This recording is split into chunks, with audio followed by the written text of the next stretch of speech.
The morning shift at Luna Station buzzed with its usual activity. Hundreds of people moved through the massive spaceport, carrying bags and saying goodbye to family members. The giant windows showed Earth hanging in the black sky like a blue marble.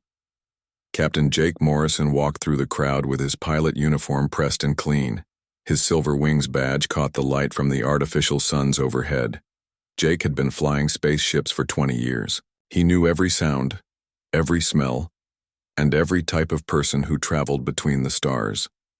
Today he would captain the luxury star cruiser Odyssey on a 3-day journey to Proxima Colony.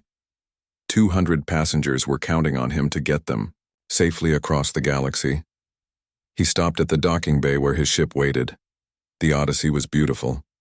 Her white hull gleamed under the station lights, and her blue engines hummed with quiet power.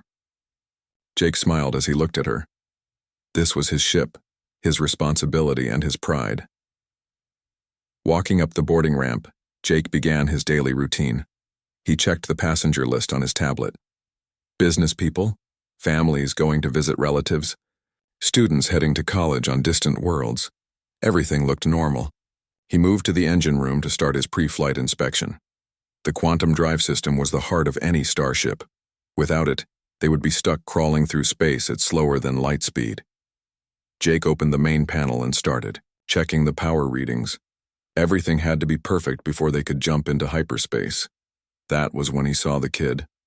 A young black teenager was crouched near the quantum matrix housing. He held some kind of electronic device in his hands, pointing it at the ship's most important systems. The device beeped softly as numbers scrolled across its small screen. The kid was completely focused on his work, moving the scanner slowly across different parts of the engine. Jake's blood ran cold. In his 20 years of flying, he had heard all the horror stories. Pirates who planted bombs on passenger ships, thieves who stole expensive quantum technology to sell on the black market, terrorists who wanted to hurt innocent people. And here was someone messing with his engines just hours before takeoff. "Hey!" Jake shouted, making the teenager jump. "What are you doing back there?" The kid looked up with calm brown eyes. He was maybe 17 years old, wearing expensive clothes that looked too nice for someone his age. "I'm sorry, sir. I was just taking some readings on your quantum drive. I have permission to be here." "Permission?" Jake stepped closer. "From who?" "Nobody told me about any maintenance work."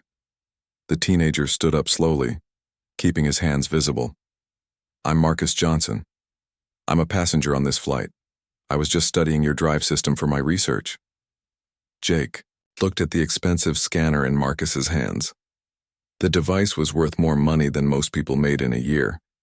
How did a teenager afford something like that? And why would a passenger need to scan the ship's engines? "Listen, kid," Jake said, his voice getting harder. "I don't know what kind of game you're playing, but you don't belong back here. This is a restricted area." Marcus reached slowly into his jacket pocket. Jake's hand moved toward the emergency alarm button on the wall. "I have my boarding pass right here," Marcus said, pulling out a tablet, "and my research credentials from the Titan Institute." Jake barely looked at the documents. Something felt wrong about the whole situation. The kid was too calm, too prepared, with his answers. In Jake's experience, innocent people got nervous when questioned by authority. This teenager acted like he owned the place. "I'm calling security," Jake announced, pressing the alarm button. Red lights began flashing in the corridor outside. "Sir, please," Marcus said, his voice still calm, but now with a hint of worry. "If you just look at my papers, you'll see I have every right to be here. I'm traveling to the Titan Institute on a full scholarship. I study quantum mechanics." Jake shook his head.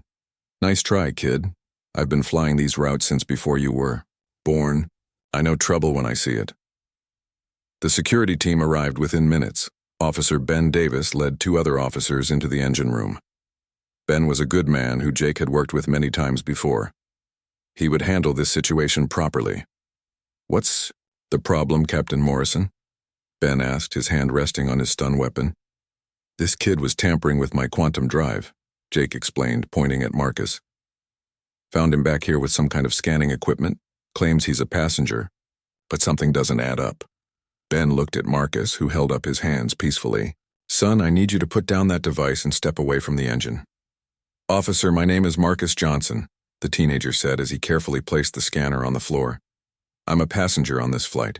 My seat number is 12A in first class. I was conducting research on quantum drive efficiency with full legal permission. Jake laughed without humor. First class? Kid, do you know how much those tickets cost?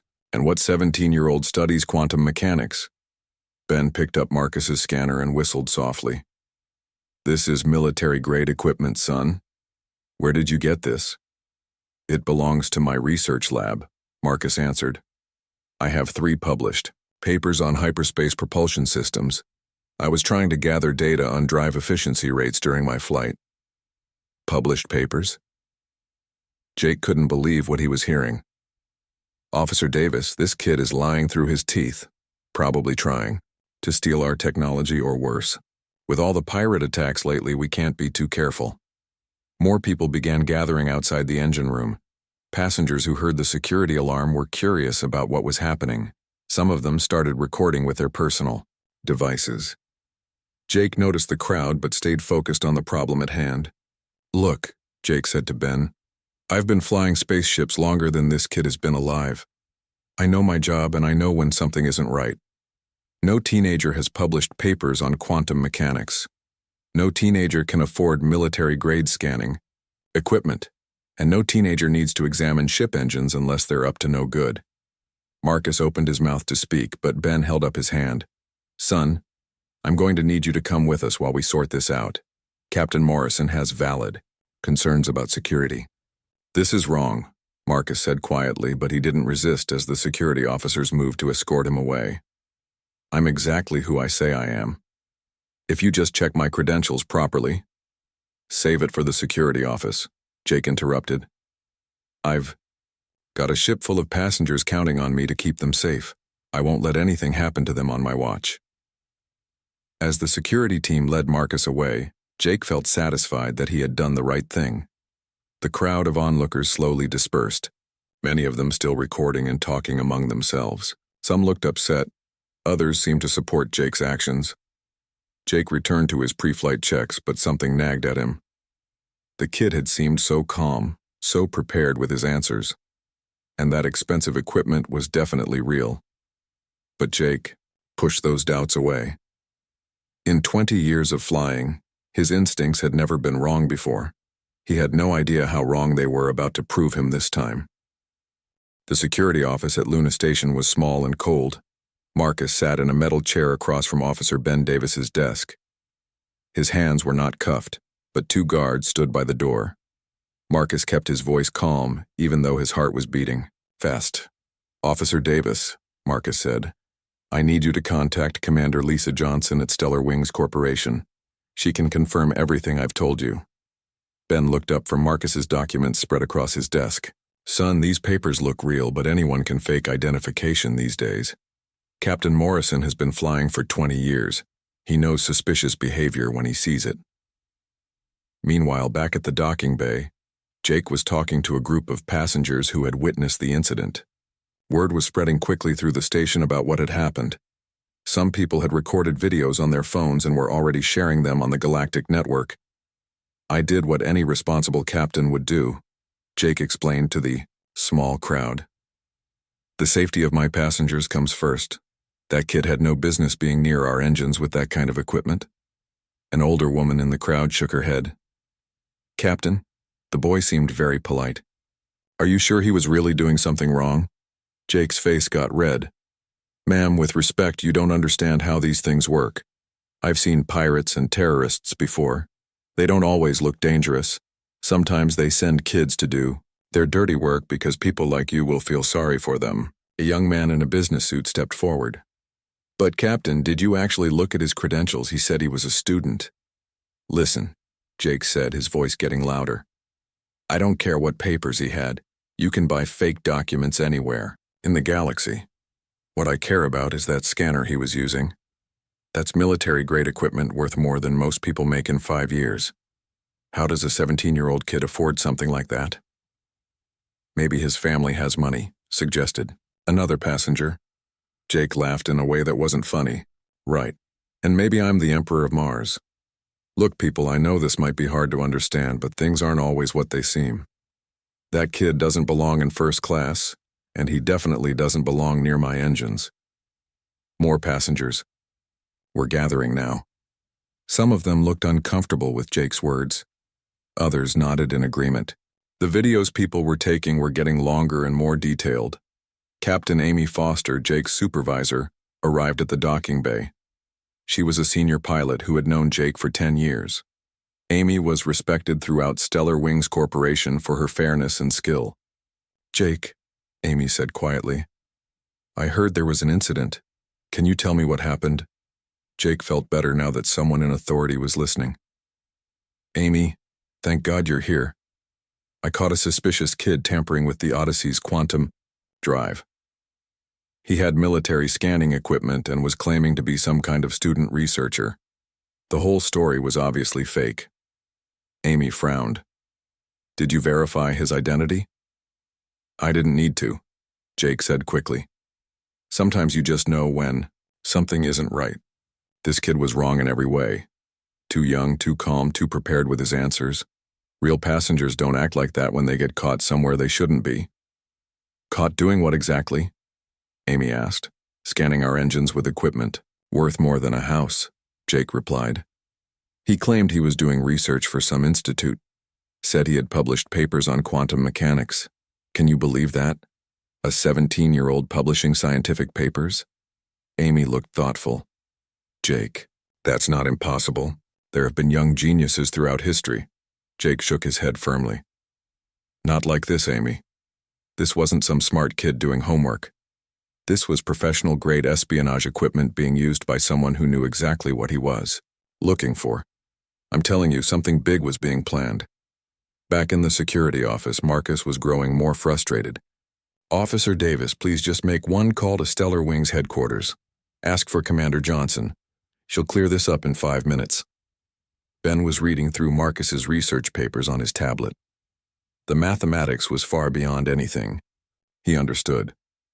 "Son, I have to admit, these documents look very sophisticated. But Captain Morrison makes a good point. How does someone your age afford equipment like this?" "The scanner belongs to my research lab at the Titan Institute," Marcus explained for the 4th time. "I have a full scholarship there.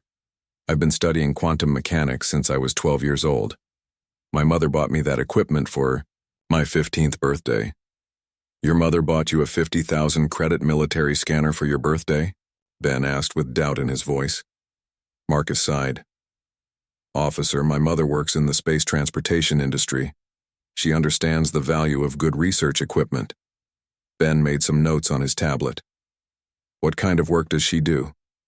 "She's an executive with Stellar Wings Corporation," Marcus said.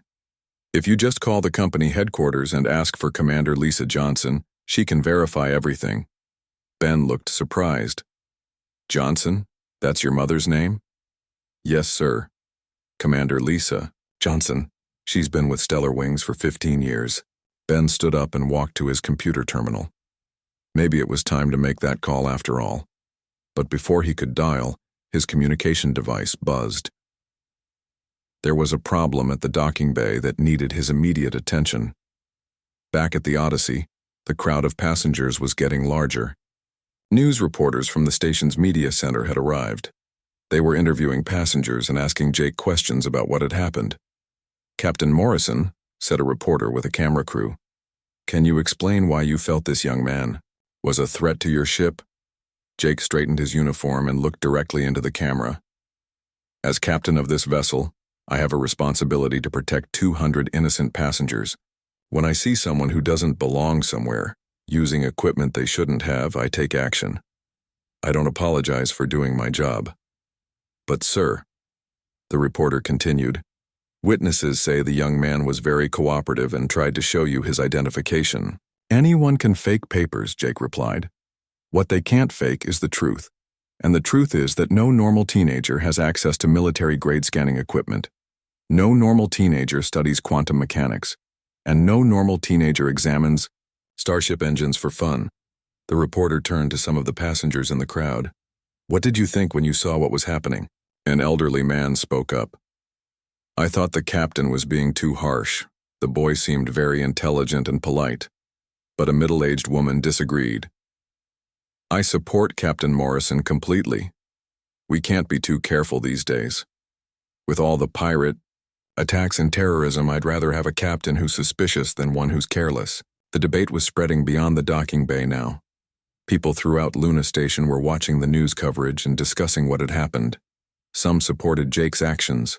Others thought he had made a terrible mistake. Jake felt confident that he was right. In his 20 years of flying, he had developed good instincts about people.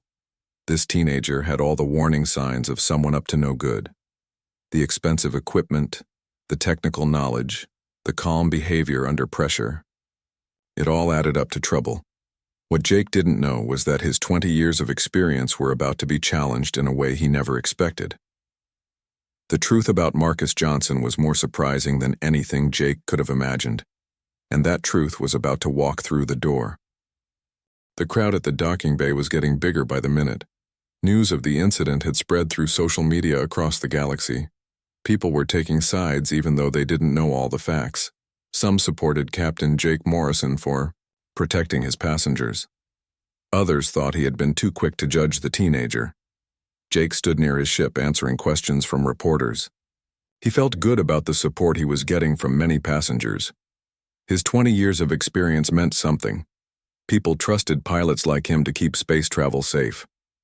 "Captain Morrison," asked another reporter, "do you have any regrets about how you handled this situation?" Jake shook his head firmly. "None at all.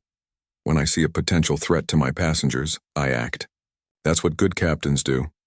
I'd rather be safe than sorry." A passenger in the crowd called out, "What if you're wrong about the boy?" Jake turned toward the voice. "Ma'am, I appreciate your concern, but I'm not wrong.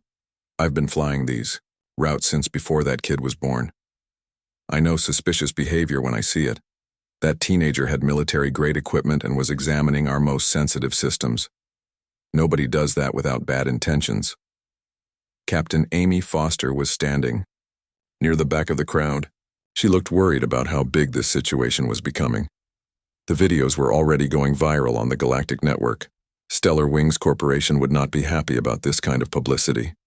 "Jake," Amy said, walking up to him, "maybe we should wait for security to finish their investigation before talking to the media." Jake waved her off. "Amy, there's nothing to investigate. I caught someone where they didn't belong, doing something they shouldn't do. End of story." Just then, Officer Ben Davis came running from the security office. He looked upset and out of breath. "Captain Morrison," he called out, "we need to talk right now." Jake excused himself from the reporters and walked over to Ben. "What's the problem, officer? Did the kid finally admit what he was really doing?" Ben shook his head. "Captain, I think we may have made a serious mistake. I was about to call Stellar Wings headquarters to check on the boy's story when my supervisor told me something important." "What kind of something?" Jake asked. "He said Commander Lisa Johnson is on her way here. She's coming personally to handle this situation." Jake looked confused.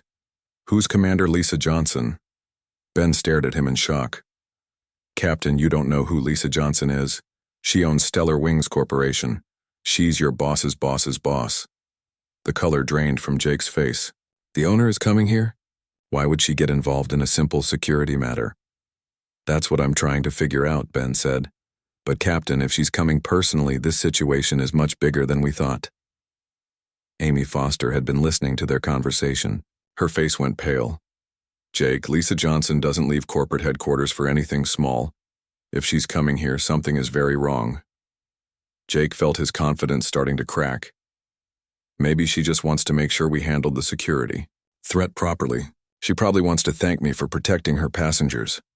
Ben and Amy exchanged worried looks. Neither of them thought that was likely. Back in the security office, Marcus was still waiting patiently.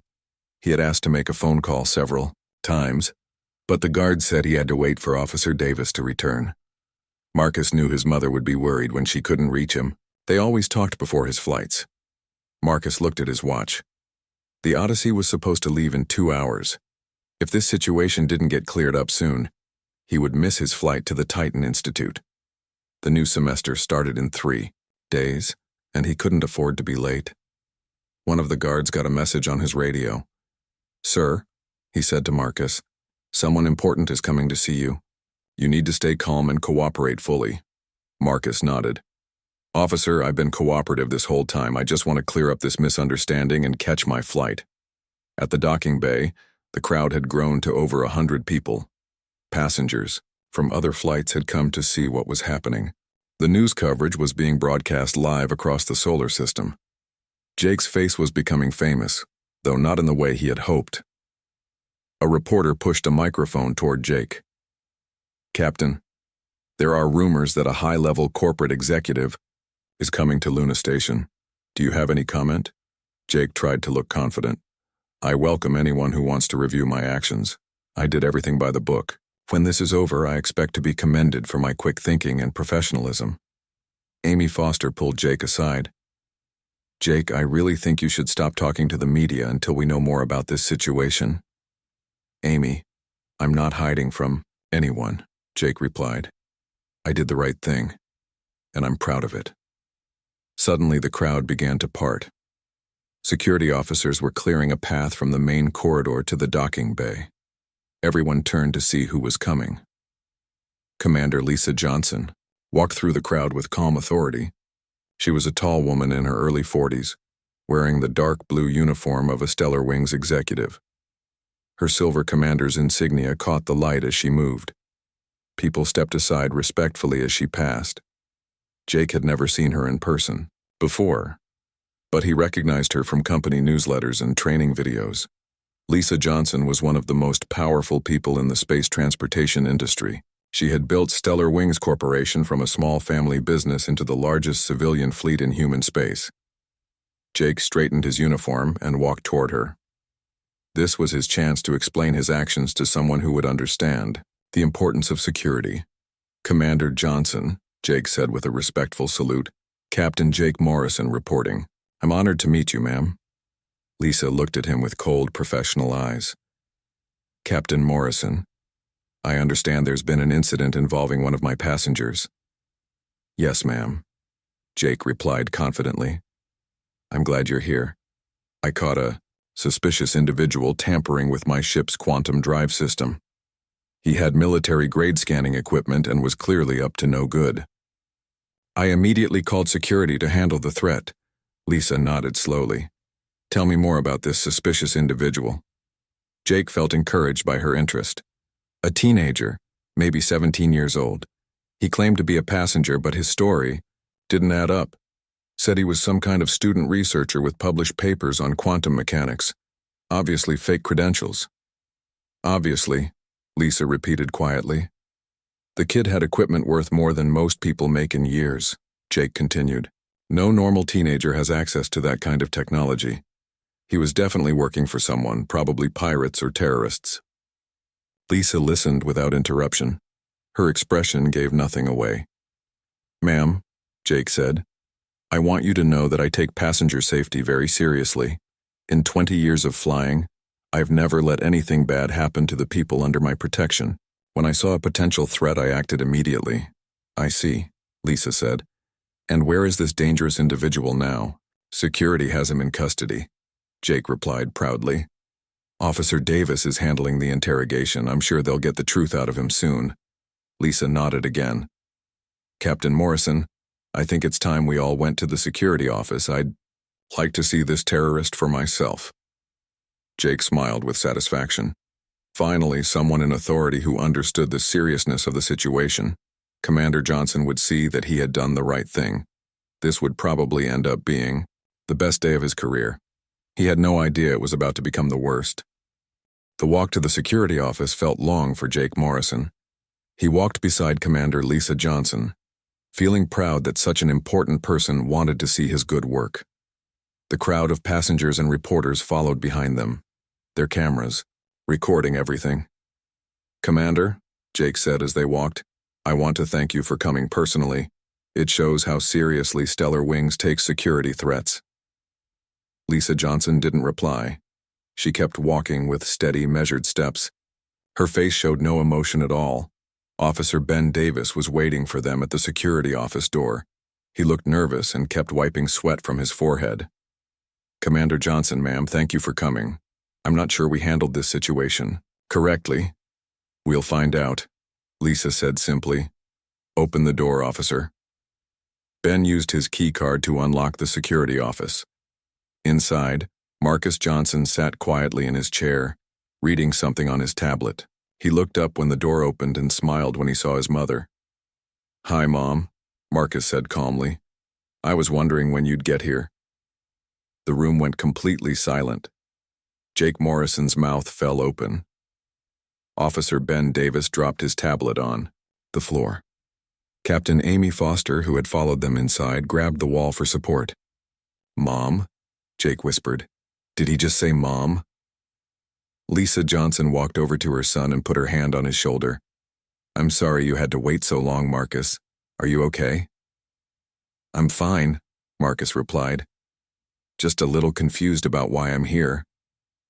Jake felt like the floor was falling out from under him. His brain couldn't process what he was seeing. The dangerous terrorist was calling Commander Johnson Mom. That was impossible. It had to be some kind of trick. "Wait," Jake said loudly. "This has to be a mistake. Commander, this kid is not your son. He's a terrorist who was trying to sabotage my ship." Lisa turned to look at Jake with eyes like ice. "Captain Morrison, I'd like you to meet my son, Marcus Johnson. He's 17 years old and he's not a terrorist." Jake shook his head frantically. No, this doesn't make sense. Your son can't be the same person I caught tampering with my engines. He had military equipment. He was scanning our quantum drive systems." "Yes," Lisa said calmly. "I asked him to do that." The room spun around Jake. "You asked him? Why would you ask a teenager to examine ship engines?" Lisa's voice became cold and professional. "Because my 17-year-old son knows more about quantum drive systems than most of our senior engineers. Marcus has an IQ of 187. He started studying advanced physics when he was 10 years old." Marcus stood up and walked over to his scanning device, which was sitting on Officer Davis's desk. "Captain Morrison, this scanner detected a 12% efficiency loss in your quantum matrix alignment. Your ship is using more fuel than it should because the harmonic resonators are out of sync." Jake stared at the teenager in shock. "That's impossible. Our engines were just serviced last week." "The service was done incorrectly," Marcus continued. "The technicians didn't calibrate the quantum field generators properly. It's a common mistake, but it costs the company millions of credits in wasted fuel every year." Lisa nodded. "Marcus has been working on this problem for 6 months. He's already written 3 research papers on quantum drive efficiency. His work is going to save Stellar Wings Corporation more money than your salary for the next 10 years. Jake felt dizzy. "But he's just a kid. Kids don't write research papers." "This kid does," Lisa said firmly. "Marcus has been accepted to the Titan Institute of Advanced Engineering on a full scholarship. He's the youngest person ever admitted to their doctoral program. He starts classes in 3 days." Officer Ben Davis finally found his voice. "Commander Johnson, I'm so sorry, we had no idea." Lisa held up her hand. "Officer Davis, you were doing your job based on the information Captain Morrison gave you. The problem isn't with security procedures, the problem is with assumptions." She turned back to Jake. "Captain Morrison, you saw my son examining your ship and decided he was dangerous. You didn't look at his credentials. You didn't verify his identity. You didn't ask any questions. You just saw a young black man with expensive equipment and assumed the worst." Jake's face turned red. "That's not true. I was protecting my passengers. I would have done the same thing regardless of what the person looked like." "Would you?" Lisa asked. "If you had found a white teenager doing the same thing, would you have called him a terrorist? If you had seen a white kid with a scanner, would you have assumed he was working for pirates?"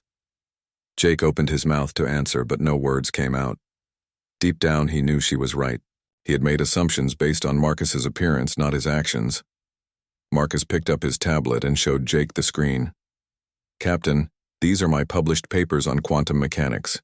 This one was featured in the Journal of Advanced Space Engineering. This one won the Young Scientist Award from the Galactic Physics Society." Jake looked at the screen but couldn't focus on the words. Everything was falling apart around him. Lisa continued talking. The scanner Marcus was using cost 60,000 credits. I bought it for him because his research is saving our company millions. His security clearance is higher than yours, Captain Morrison. He has access to classified information about our entire fleet. Amy Foster stepped forward. Commander Johnson, on behalf of Stellar Wings Corporation, I want to apologize for this terrible mistake. The mistake wasn't made by the corporation, Lisa replied. It was made by one man who let his prejudices override his judgment. Jake felt like he was drowning. Commander, I've been flying for 20 years. I've never had an incident like this before. I was just trying to do my job. Your job is to fly ships safely, Lisa said. Your job is not to make assumptions about passengers based on their age or race.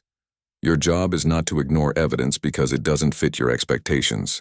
Marcus sat back down in his chair. Captain Morrison, I don't want you to feel bad. I understand why you were suspicious. But I wish you had listened when I tried to explain. Jake looked at the teenager with new eyes. Marcus wasn't angry or upset. He was calm and mature, showing more grace than Jake had shown all day. I don't understand, Jake said quietly. How is someone so young so smart? Intelligence comes in many forms, Lisa answered. It doesn't depend on age or appearance. Some people are born with special gifts. Marcus has always been gifted with mathematics and science. Officer Ben Davis cleared his throat. Commander Johnson, what should we do now? Lisa looked around the room at all the faces staring at her. Outside, she could hear the crowd of reporters and passengers waiting for news. Now, she said, we're going to walk outside and explain to those reporters exactly what happened here. We're going to tell them how assumptions and prejudice nearly ruined an innocent young man's day. And then we're going to make sure this never happens again. Jake felt his career crashing down around him. 20 years of flying, and it might all be over because of one terrible mistake. Marcus stood up and walked over to Jake. Captain Morrison, I forgive you. Everyone makes mistakes. The important thing is what we learn from them. Jake looked into the teenager's kind eyes and felt ashamed of everything he had thought and said. This young man was showing him mercy he didn't deserve. Marcus, Jake said quietly. I'm sorry. I was wrong about everything. Yes, Lisa Johnson said. You were. Commander Lisa Johnson walked out of the security office with Marcus beside her. Jake Morrison followed behind them, his head hanging low. The crowd of reporters and passengers had grown even larger while they were inside. Cameras flashed as soon as the door opened. Commander Johnson, called out a reporter. Can you tell us what happened with the security incident? Lisa stepped forward to address the crowd. Her voice was clear and strong. Ladies and gentlemen, I want to explain exactly what occurred here today. My son, Marcus Johnson, was detained by security while conducting authorized research on one of our spacecraft. A murmur went through the crowd. People looked at Marcus with new interest. Marcus is 17 years old, Lisa continued. He has an IQ of 187. He has published 3 research papers on quantum drive technology. He was accepted to the Titan Institute of Advanced Engineering on a full scholarship. He is not a terrorist. He is not a criminal. He is a brilliant young scientist who is doing important work for our company. Jake stood behind Lisa, feeling the stares of hundreds of people. Some looked angry. Others looked disappointed. A few looked sorry for him. He wished he could disappear. The person who reported my son as suspicious, Lisa said, not looking back at Jake, made assumptions based on appearance rather than facts. This is a problem that affects people throughout our society, even in the space age. A passenger in the crowd called out, What's going to happen to Captain Morrison? Lisa turned to look at Jake. Captain Morrison will be suspended pending a full investigation. Captain Amy Foster will take command of the Odyssey for today's flight. Jake felt his knees go weak. 20 years of flying, and now his career might be over. Amy Foster put her hand on his shoulder, but he couldn't look at her. I have a question, said another reporter. Marcus, how do you feel about what happened today? Marcus stepped forward. Despite everything that had occurred, he looked calm and thoughtful. I'm disappointed, but I'm not angry. Captain Morrison made a mistake based on fear and assumptions. I hope this incident can teach people to look beyond appearances and judge others by their actions and character. The crowd was quiet as Marcus spoke. Many people were recording his words on their phones. I also want people to know, Marcus continued, that this kind of thing happens to young people like me all the time. We're often judged before people give us a chance to show what we can do. But I believe humans are capable of learning and growing. I believe we can do better. An older man in the crowd spoke up. Son, you're showing more maturity than many adults would in this situation. Marcus smiled. My mother taught me that holding on to anger only hurts yourself. I'd rather focus on positive change. Lisa put her arm around her son's shoulders. Marcus's response to this incident shows exactly the kind of character that makes humanity strong. When we face challenges, we don't give up. We learn, we grow, and we become better. Jake finally found the courage to speak. His voice was shaky and quiet. I want to apologize publicly to Marcus and Commander Johnson. I made terrible assumptions based on prejudice and fear. There's no excuse for my behavior. Some people in the crowd nodded approval. Others still looked angry. I've been flying for 20 years, Jake continued, and I thought that experience made me wise. But today I learned that experience without wisdom is worthless. I was wrong about everything, and I'm sorry. Marcus walked over to Jake and extended his hand. Captain Morrison, I accept your apology. I hope you'll use this experience to help other people avoid making the same mistake. Jake shook Marcus's hand, fighting back tears. I will. I promise. The news reporters were asking more questions, but Lisa held up her hand. That's enough, for now. My son has a flight to catch and we need to get the Odyssey back on schedule. As the crowd began to break up, people were already sharing videos and stories on social media. The incident was spreading across the galactic network faster than light speed. News channels were picking up the story. People on distant planets were watching and discussing what had happened. Some people supported Jake's actions, saying he was just trying to protect passengers. But many more were criticizing him for his assumptions and prejudice. The story was becoming a symbol of larger problems in human society. Amy Foster approached Jake as he stood alone near the docking bay. Jake, I'm sorry this happened. You're a good pilot, but you made a serious error in judgment. Jake nodded sadly. Amy, I don't know how I got it so wrong. I really thought I was protecting people. That's the problem, Amy replied. You thought you were protecting people from someone who looked different or seemed out of place. But the real threat wasn't Marcus. It was your own assumptions. Meanwhile, Marcus was getting ready to board the Odyssey for his flight to the Titan Institute. Lisa walked with him to the boarding ramp. Are you okay, sweetheart? Lisa asked. This was a difficult experience. Marcus hugged his mother.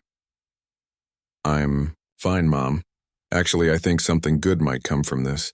If our story helps even one person think differently about prejudice, then it was worth it.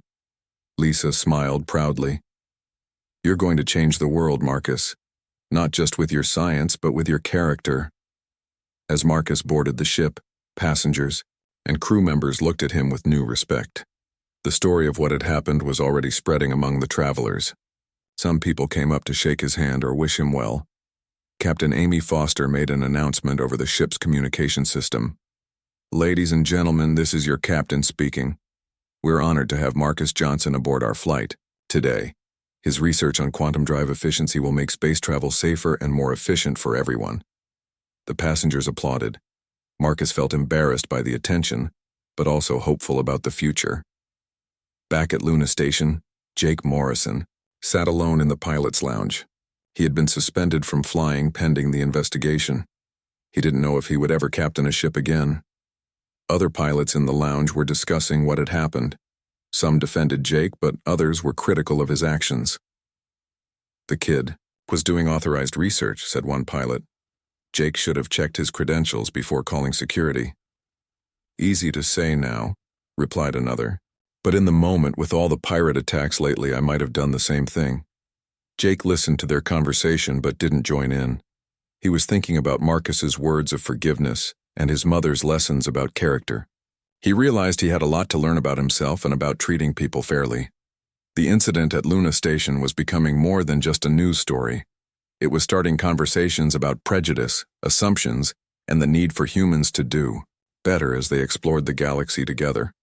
Marcus Johnson was on his way to becoming one of the most brilliant scientists of his generation. But today he had also shown that intelligence alone wasn't enough. Character, forgiveness, and the ability to see the best in others were just as important for humanity's future among the stars. 6 months after the incident at Luna Station, the galaxy was a different place.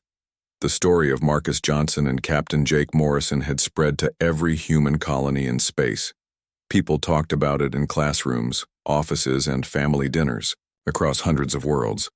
Marcus was now famous throughout human space, but not just for what had happened that day. His research on quantum drive efficiency had revolutionized space travel.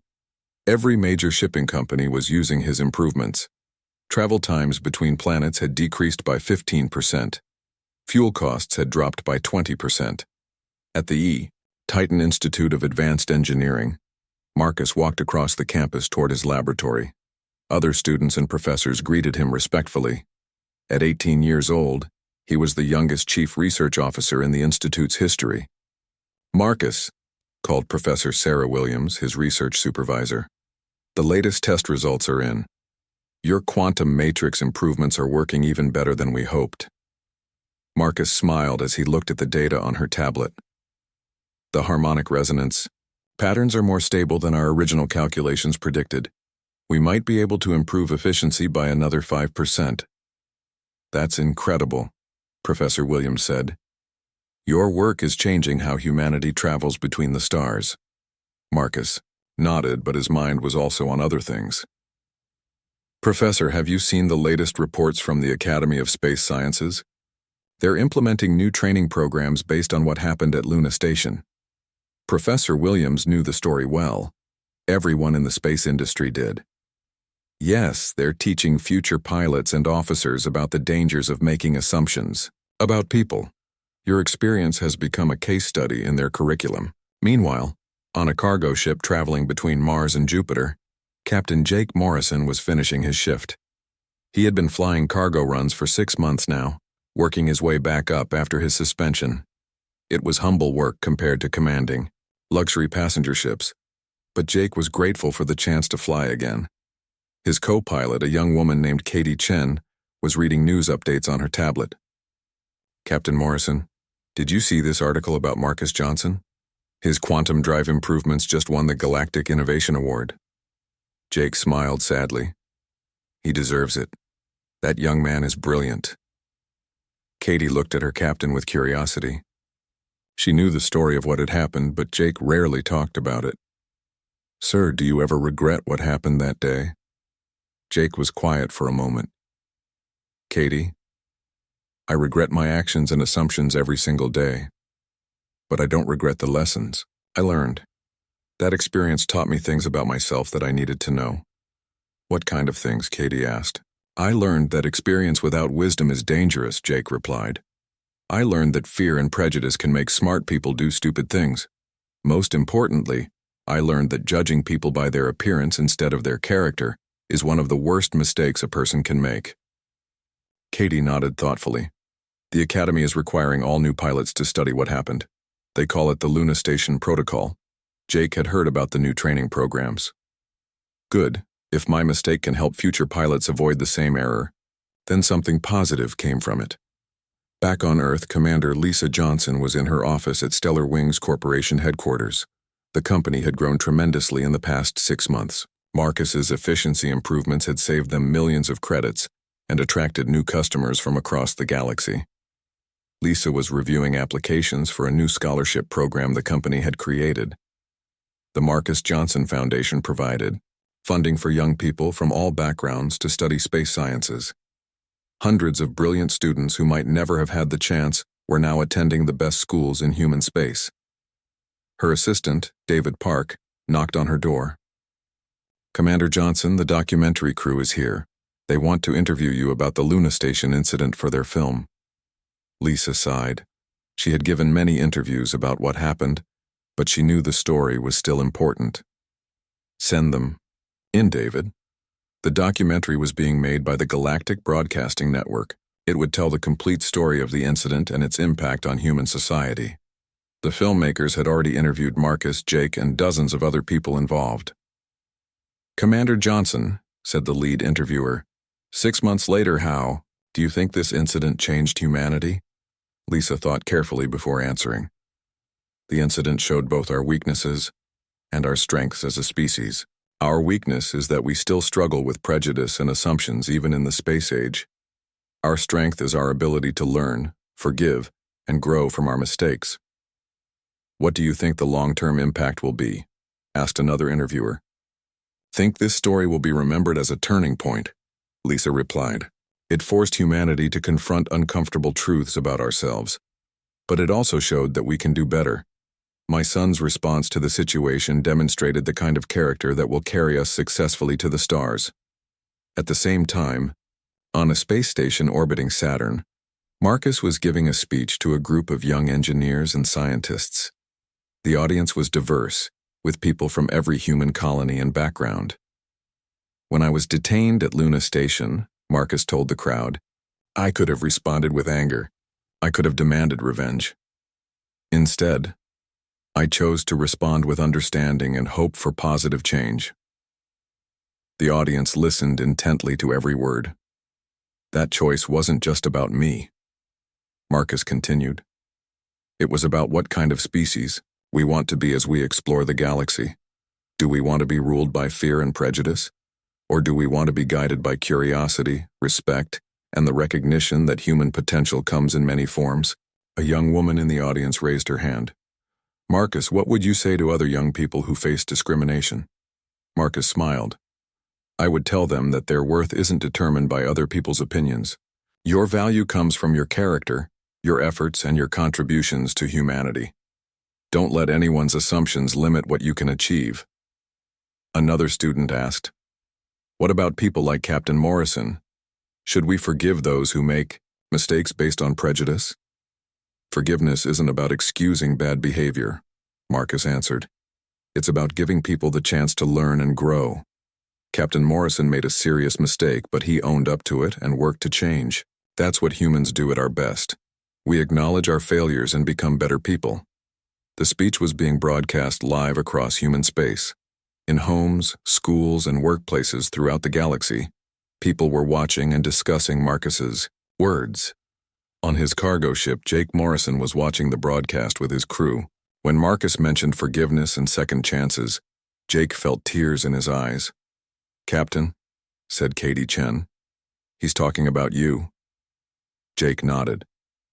That young man has more wisdom at 18 than I had at 45. He taught me that true strength comes from lifting others up, not tearing them down. The documentary about the Luna Station incident would win several awards and be shown in schools throughout human space. But the real impact of the story was happening in countless small moments. Pilots taking extra time to verify information before making assumptions.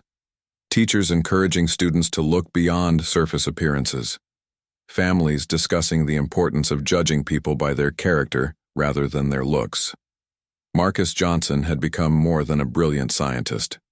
He had become a symbol of humanity's potential to overcome its prejudices and work together toward a better future among the stars. As humanity continued to spread across the galaxy, the lessons of Luna Station traveled with them. In a universe full of unknown dangers and opportunities, humans were learning that their greatest strength wasn't their technology or their weapons. It was their ability to recognize the value in every person and work together despite their differences. The story of a young man's grace in the face of injustice had helped an entire species take another step toward becoming worthy of the stars they sought to explore.